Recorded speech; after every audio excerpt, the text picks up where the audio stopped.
You know, Americans have this obsession of subjugating Africa. They have a committed, especially the racist, xenophobic Americans, white Americans and black Americans alike. They have this obsession of subjugating Africa and making sure that they can dictate the perception of Africa. And I have the right to talk about this as an African that was partially raised and went to school in the United States since elementary school. They have a committed effort to control the perception of Africa and make sure that everybody knows it's this God-forsaken, poor, lack of resources shithole. In the famous words of Donnie, the Trump. And it's triggering to me to see this nonsense with Skai Jackson, because I've shared with you guys how I was bullied. But now it's really time we wake it up. It's time we wake it all up. We're going to call this what it is, and that is deeply rooted xenophobia and racism. And then to hide your hands after you've lit such a fire, knowing very well that Kenyans do not play. People know what they're doing, especially people who are xenophobic, people who hate Africans, Black Americans who hate Africans. Like I've shared with you guys, the people who picked on me since I was a child about my lips being too big were Americans, specifically Black Americans that look like me and share my same skin color. The people who made fun of my accent were people who look like me, Black Americans. The people who made fun of where I came from called me African booty scratcher. They were Black Americans. All I ever did was stand by them, right? I've never disrespected them. The new disrespect that I'm hearing that they're holding us accountable to is saying that they don't have a culture, which I disagree with. Black Americans have their own culture. I want to make sure you guys understand that I grew up majority of my life in this country. And I can recognize xenophobia from anywhere, from a mile away. I can recognize xenophobia from a mile away. I can smell it. We are going to stop pretending that most of these statements are not deeply rooted racism and xenophobia. I just want to know why they are so committed to painting out all of Africa to be this useless place with lack of resources. Meanwhile, I have lived in states like Mississippi that look like absolute trash, potholes everywhere. It looks like a third world country in Mississippi. Speed, I show Speed, I love him. Even after his tour showing people what Africa looked like, there are people who have deep-rooted xenophobia. They can't help it. It just has to come out. It just has to come out. Because of how much I was bullied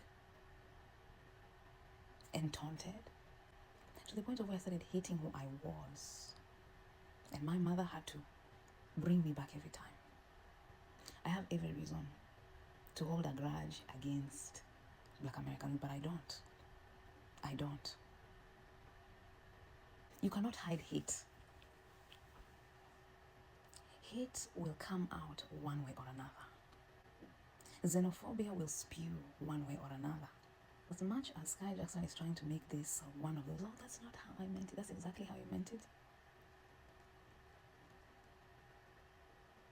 Just like when white people say backhanded things about black people, you're just repeating the same thing colonizers do. And I liked you. I really did. But those of us who have eyes can see where this is rooted. We heard you correctly, and you cannot gaslight us. And it's time that I really just start speaking out my mind. I left threads because of the same xenophobia. Just ignorant statements and idiots calling me a tether. Meanwhile, I've been a very proud African. Even when they were bullying me, even when they were calling me African booty scratcher, I've always loved who I am, even when it was being stripped of me. Since I was a child in this country, all of the people that have shown colorism towards me are people who look like me. Now we see how upset they have gotten by being told that they have no culture, which again, I repeat, I do not agree with that. Black Americans have their own culture, and I've always respected it. Always. But what about somebody like me who's been bullied all their life about their appearance? How should I feel? I get triggered when I see stuff like this because it takes me back. It takes me back.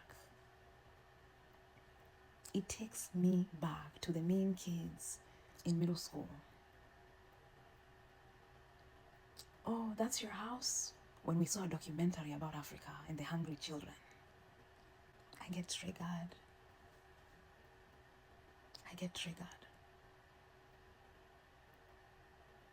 I become livid because those of us who grew up and went to school in this country, we know the kind of bullying we endure just for how we speak. Even I, who respected their culture, was still taunted. I try so hard to not be part of the diaspora wars. I try so hard to forge unity. I try. But each time, I'm taken back. I'm taken back. Only those who went to school in this country, especially around 2008, understand what I'm talking about. It just makes my heart sad because I love unity. I love unity and I love peace so much. But there are souls that do not love unity and peace. There are people who choose to walk in hate. There are people who are committed to seeing others as beneath them and further pushing a narrative of Africa, knowing what they're doing, throwing stones and then hiding their hands. And it makes me more upset because as an Aries who makes a lot of content for Aries, this girl is an Aries. Why are you committed to doing the colonizers' work? Africa has already been painted as a shithole place for decades and years. You people threw it in our face for years. You people called us monkeys. Still, my heart is clean. Still, I choose to not participate in these useless discussions, but I'm honestly tired and I cannot wait to leave America. All I have gone through in this country is hate, hate, hate. From the colonizers to the people that look like me. Even after walking a straight line. It's not deep. It's deep for people like me. It's deep for people like me who went through the worst kind of bullying possible for simply being me. And I'm just tired. Thanks for coming to my TED Talk.